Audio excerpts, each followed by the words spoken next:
take your Bibles then, if you would please, and turn to the passage that Randy did read for us. You've likely heard what's going on in Europe these days, at least some of them. I already mentioned that since 2015, Europe has changed in a huge way in the first year. Between 2015 and 2016, I think they actually extended it to maybe March of 2016. 1 million refugees arrived in Germany. Germany has a population of 80 million. That's more than double the population of Canada. And in 1 year, 14 months, Germany increased in population by 1 million people. I tell people that's like starting Winnipeg in 1 year. Just poof! Even bigger than Winnipeg, because Winnipeg is not 1 million people. Is that going to have an effect on the country? You can bet on it. And it has had an effect. Some of you may have heard that there's been some tremendous pushback. Angela Merkel, who is the Chancellor, she has gone through a rocky ride. And it could very well be, as a matter of fact, I just heard that she announced that she will not run again. But you know that she was the daughter of an evangelical pastor? I don't know whether she's a believer, committed believer or not. I don't know. Some of my colleagues in Germany feel she is, although she has to be guarded in how she says it. But I do know that when she became aware of those people landing in Germany, and we saw the stories of what happened. Remember that little boy who they got him off of the sun on the beach, and who had died because he with his family had been thrust into the sea, and he didn't live. Angela Merkel said, "We've got to do something." And that opened the floodgates. And people still today accuse her of, "You shouldn't have said that." Well, it was her heart. She said, "We got to do something about these people. They're hurting. We've got to do something." Well, that changed Europe. It has changed Europe. It's still going on. The CDC doesn't talk about it anymore, but people are still landing in Europe. They're not coming across to Greece anymore. They're actually taking a more dangerous route than the people who were crossing from Turkey into Greece. That was only 11 kilometers of water that they had to cross. Now they have to cross much greater, crossing from northern Africa, Libya, and some of those places, and going right across the Mediterranean, which can be a very dangerous, rocky ride. And they're coming into Italy and Malta and Spain and places like that. They're coming in now. Now, it's true, there's a lot fewer coming now than there used to be. And the whole thing has changed now. They used to come on just little, whatever they could find to float, they would come across on. And now what they're doing is they're coming on ships. But what happens is they get these boats and they pack them. And of course these people are profiting, the owners are profiting from these people coming because they have to pay, $1,000 or whatever it is to get on this boat to come. And they pack them in there. And then if that boat capsizes, then there's 200 or 300 people, lives that are lost. So it's really a dangerous kind of thing. And but the people are still coming. It's changing the face of Europe. Some of you likely have just noticed recently, France, bless her heart, is back in the news again. Rioting going on, even last night again, rioting going on, people upset. By the way, I just tell you, we lived in France, we love France, we love it, it's part of our heart. The French have a different way of expressing themselves than we do. Canadians, we're so reserved, we're so quiet. And so, and if Randy wants to find out how some of you feel, he almost has to get you down in an arm wrestle and hold you on to say, how do you feel about this? Because we're so reserved in the way. Well, the French are much more expressive. So they get out on the streets. And they'll march and they'll say, well, I'm against this, I'm against that, and that's what's happening right now. Everybody's just flooded over, and you get the right-wingers and the left-wingers, and they're all out together, and they actually hate each other, but they're all out marching side by side because they said, we're just frustrated with life. And I look at that and I say, this is not catching God by surprise. This is not catching God by surprise.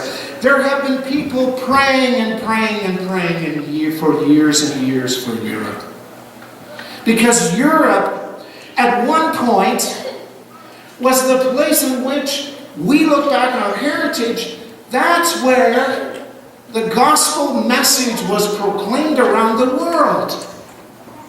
It's a wonderful heritage. I look back on the heritage that I have, and I know your heritage, for the most part, is based back in Europe, and we thank God for that. Because it was because of Europeans that the gospel was spread around the world. Unfortunately, the Europeans themselves, because of all kinds of reasons, and we could actually spend a lot of time talking about what those reasons are, they walked away from the church.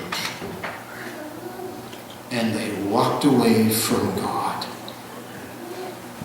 Actually, it's quite an example, a sobering example for Canadians. Because it would appear in a number of ways that we're going down the same road. And so Europe today is far away from God. But they are not satisfied in what they are involved in. And that's coming through. They need Jesus. They really do. I know that's a cliche, but they need Jesus. And that's the wonderful message that we have at Christmas that we have already sung about, these wonderful songs that emphasize Jesus bringing peace because he touches the heart. And he transforms the heart. And that begins to be expressed in a society when people's hearts are transformed. So Europe is in a state of hardness, but God is opening their hearts. The economic situation is not good in Europe. There's a lot of social issues, by the way. One of the things that really has stirred what's going on in France right now is because, just like here in Canada, in order for us now to deal with global warming and everything that's going on, they're starting to introduce more tax. And what was the straw that broke the camel's back in this latest thing that's going on is the president decided he was going to raise the price of diesel fuel. And that seems to be the thing that sparked it all. But actually, I really feel like I've watched some videos and everything of what's going on there. That's just the spark that started it. But the Kindle was ready to go. It was just like in California. Everything was hot. Just somebody threw a match down and poof, away it goes. And that's what's going on. People, they're just not satisfied. They have been told that materialism, you make more money and it's going to make you so peaceful and so happy. And it's not working. And that's why people are frustrated. Now, it expresses itself in a number of different ways, but that's what's happening. And I believe it's a consequence of prayer. People praying, oh God, it seems like Europe is so hard. Nobody seems to want to listen. I remember when we were there, we would want to talk to them about Jesus, but we found that many people, our generation, had such a big chip on their shoulder about the church. I mean, it was so abusive, and it's irrelevant, and all kinds of things that they would tell us. And we would have to listen to them as they went through and spewed all that out. Because they were convinced, and it bothered them, and they had to get it off their chest before we could ever say, now could we just talk about Jesus in the Bible? Who he is? What did he do on earth? Let's just take the church and place it over there for the moment, okay? And let's just talk about Jesus and take another look at him. But many of our generation had a real hard time doing it. But I want to tell you today, God's at work. He's at work. He's using immigrants. He's using the fact that our generation had such a chip on their shoulder, they didn't want to go to church. No way. And so now their kids are growing up. Jesus? Who's Jesus? They never heard of Jesus. They don't do it in school. You never talk about Jesus in school. And the parents, they never talk about him. So now you can talk to them about Jesus. Oh yeah, I think I've heard of that guy. They've never heard the stories. They have no chip on their shoulder because they've never had any exposure to him.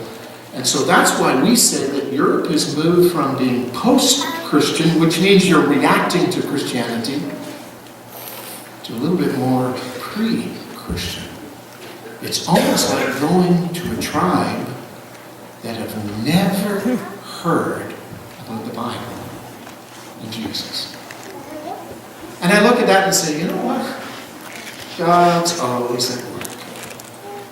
So now we have the opportunity of actually sharing with people who have a bit of an interest. Oh, that's interesting. But the scene has changed in Europe. And now what it is, because Christianity is kind of over to the side. Now, let me say, you go to France, you drive along and you'll still see the cathedrals. I mean, they don't tear those things down. But if you go and try to get in them, they're locked, and many of them are closed, or they're coffee shops, or different things like that, because nobody's going anymore. So those kinds of things still exist, and they're over there. But now there's maybe more of an interest. But what's happened now is Christianity is part of the smorgasbord that you're going to taste. Because now it's Hinduism, and Islam, and New Age, and all kinds of things. And they all have value. And so I'll taste a little bit of that, and you may say, you know what, I tasted that, and that was really good. It really helped me feel better. Oh, well, that's good. Yeah, maybe I'll try it sometime. You know what, I've been taken from this one, and it's been really good for me. And we make our own spirituality. And that's the kind of thinking that's over there now. Well, it's a little bit different for us. How do we share the good news in that particular context? But it still is important for us to share the good news. Because we're convinced that that's the good news they need to hear. Jesus is actually the only way. And maybe that will give you a pleasure for a moment. But Jesus is the one who will touch your heart and transform your heart. So we have that still the same gospel message, but our approach is going to be a little different. Now I'd like us to go to 2 Corinthians chapter 4. That was a long introduction, but actually I'm way in my message. Okay, I just want you to know that because you may be thinking about whether the turkey will be burnt by the time you get home. I'd just like us to note a few things about 2 Corinthians chapter 4.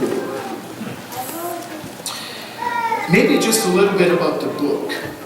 2 Corinthians is, of course, the second book Paul wrote to the Corinthians that's in our Bible. Actually, many people feel it was likely the third letter that he wrote. But it was one in which he writes because people were criticizing him as not being a legitimate apostle. Now, he wasn't one of the 12, He wasn't one of the 12 disciples. And so after a period of time, you're going to have some people criticize him, and they're going to say, listen, you're not legitimate because you're not one of the 12. And you'll see this in this book. Every once in a while he say, oh, this is ridiculous that I have to defend myself as I am defending myself. But this book is really a defense of his ministry. And what he does, and I thank God that he actually guided Paul to write this book, because what he does in this book is he exposes himself. He opens up his heart and shares with the people some of the challenges that he deals with in ministry. And yet in the midst of it, he has a proper perspective. And it's that perspective that helps us as believers. Because there's many times, I don't know about you, but with me, that I get discouraged. That was the case in France. I remember as I was getting ready to come back for my first furlough, I guess that was it 1990, coming back on the first furlough. I'd been over there, studied French. Well, I had a little bit of Saskatchewan French, but it wasn't enough to get me along. And I learned French, and I was ready to plunge in. Now, I had heard that it's difficult ministering in France spiritually. And I can remember, then I hit the reality of what it was like. I was coming back, and I was going to come to a place like Gladstone, and I was going to share about ministry in France, and I felt like I had really nothing positive to share. Because it seemed like nobody wanted it. Nobody cared. And you rationalize and you try to explain yourself. But this is what Paul is doing in this book. He just shares his heart. And he talks about some of the things that he experiences as a person who wants to share Jesus with others, like we all should be involved in. And one of the things that he really shared about is that there seemed to be opposition from the people when he would talk to them about Jesus. Have you experienced that? I have. And so this passage is really important for us. Because Paul, we can identify with Paul. We read this and you think, oh, hey, he wrote that for me. Because Paul gives us a perspective that's so important. And this is a perspective of whether you're in Gladstone or whether you're in Paris, France, living as a believer. This is an important message for us all. So let's just take a second. I just have a few thoughts that I'd like to share on this. I'd like to read the passage again. I have the New International Version. You may have other versions. Let's read verses 1 to 6. Therefore, since through God's mercy we have this ministry. By the way, if you want to find out what this ministry is that he's talking about, you have to read chapters 1 to 3. But in essence, what he's saying is, God has given me a new mandate. It's based on the good news that Jesus has now come and he has redeemed the world. He is ready to respond to those who respond to him and transform their lives. He says, that's the ministry I have. I am like an ambassador giving the good news, and I'm ready to do that. But then he uses this phrase. He says, we do not lose heart. Now you know, that's a cue. You know he's going to talk about reasons why he is tempted to lose heart. So let's read on. Rather, we have renounced secret and shameful ways. We do not use deception, and we do not distort the word of God. Now, why would you use deception and distortion? Well, it's kind of like the story that I've heard about a guy who was the manager, the advertising manager for the Fido dog food company. And so he had all of his sales representatives there, and it's a rally, okay? So he's really trying to get them riled up and get them going and everything like that. And he says, who's got the best packaging in the whole dog food industry? We do, because they had just improved on that. Who's got the best advertising? We do, because they had just worked on their advertising. And he went on in a number of different factors. And then he said, well, why are we 10 in the top 10 in terms of sales? And one guy piped up in the back and said, because dogs don't like it. That's the bottom line, isn't it? You're not going to sell it if dogs don't like it. And isn't that the temptation sometimes? It doesn't seem like people are listening and accepting the gospel, so let's change the gospel. Or let's be a little deceptive and not kind of give it all to them until they get in the door, and then we say, oh, by the way, there was something we didn't tell you. Paul says we don't do that. That's not the way to do it. And I must admit, I've been tempted to do that. And it just seems like people in France just didn't seem to listen. They weren't interested. And so you begin to think, well, maybe I should just kind of change it a little bit.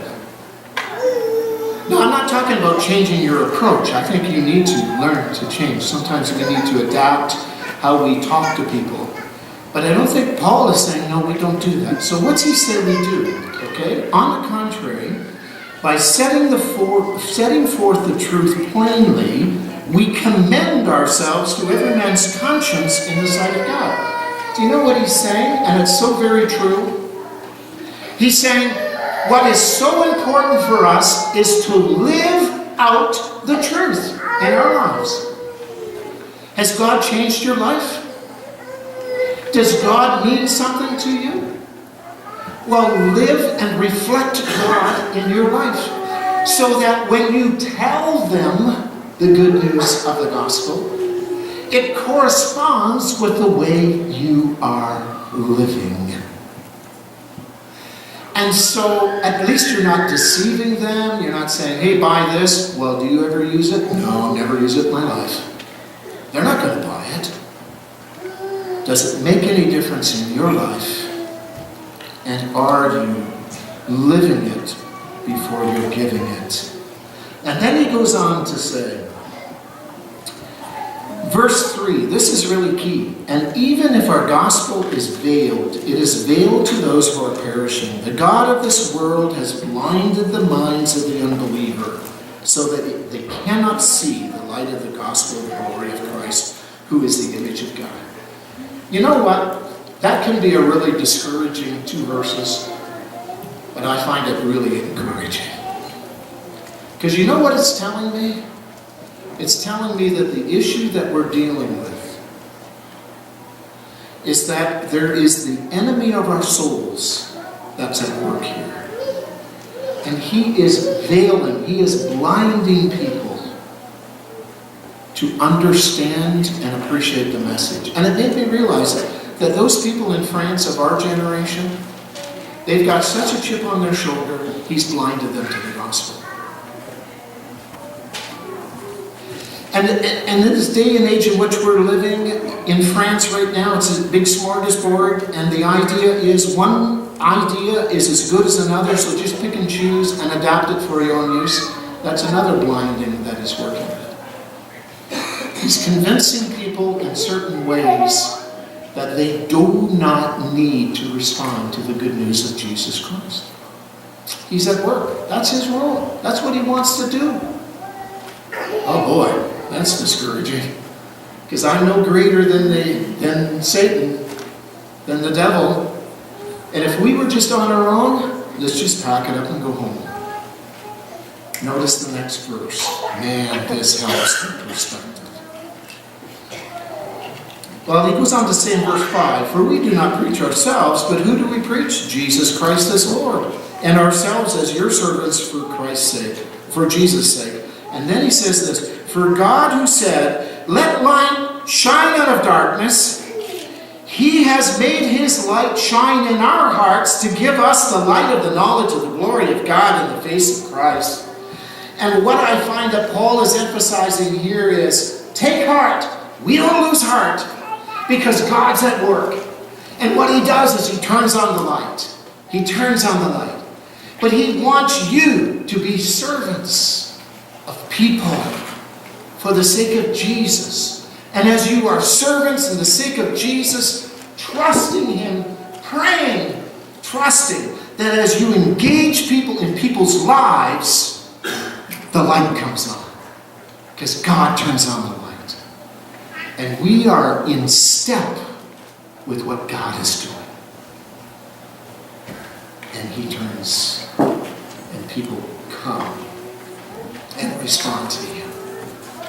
When I read this and really started to think about it, it just helped me with perspective.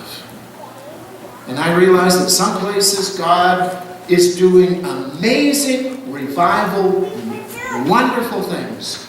And Christians and missionaries go and are involved there, and they should be, because there's a harvest. They should be involved in the harvest.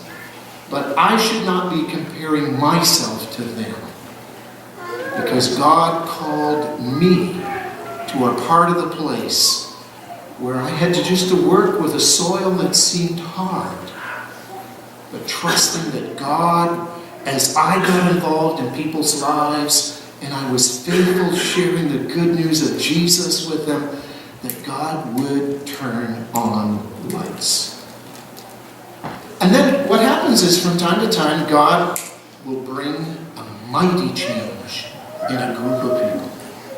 And I think in Europe right now, we are on the forefront of seeing some real changes here. We are seeing some of these new refugees because churches in Germany are starting to say, oh, I think God has actually made this happen right before us, because he wants us to respond to these people. We don't have to go to the Middle East to actually do it with these people, although there still is a need for some people to go to the Middle East. But he's brought many of them here. And can we open our doors? Can we go and help and teach them German? Can we help them with all of the paperwork that needs to be happen so that they can become citizens in Germany? Can we befriend them and help them to understand how to live in Germany? And as churches are responding to that, they're finding that some of these people, not all of them, some of these people are responding to Jesus. And as they do, they become great evangelists to their own people. So we're starting to see God work through the whole refugee situation. And it's changing things. Churches in Germany are starting to pick up on this and say, you know what? This is a glorious opportunity, not a tragedy. Now that doesn't mean that the government may and maybe should decide we're not going to have any more for a while because this is just too much. That's up to the government to decide. And we ought to pray that governments have wisdom in those kinds of things. But it's opportunities that God is giving. And I believe we're going to see that because of the refugee situation, God's going to bring Europe back to himself. Because it's actually having quite an influence on the German population. I've had some of our missionaries say that when they start ministering to refugees, and they would hold German classes and different kinds of things, they've now had people who've lived close around them who would never ever talk to them because they know they're Christians, one of these radical Christians that actually live it. And they stay away from them normally, but now they see they're responding to the refugees, and they're knocking on their doors and saying, you know, can we help you? Wow, that's a marvelous opportunity. So some of the German population are actually joining in with the Christians to teach German and do things like that. And in the process, German Christians are having the opportunity of speaking into German people's lives who before this would never want to join together. It's amazing what God does, isn't it? God's got a plan. God's got a mission. And he's going to do his mission. I want to say this to you. I don't know where you are. Sometimes I believe that Christians have basically said, don't ask me to share about the good news with Jesus anymore. I've done it and people laughed in my face and, they've done this and they've done that. And, that's for Randy and some of the other guys that are old and others to do. And not me. I'm out. I want to encourage you. God's still in the process of turning on the lights. And you know what? He wants to do it with people that are around you. So he wants you involved. And he wants you to be faithful, praying, asking God for opportunities, and then being sensitive to what God might be doing in the lives of people around you, and being willing to talk about what God has done for you and what God can do for them. That's the message that I believe is important for whether you're ministering in Europe or you're ministering in Canada. God has called us to a great task.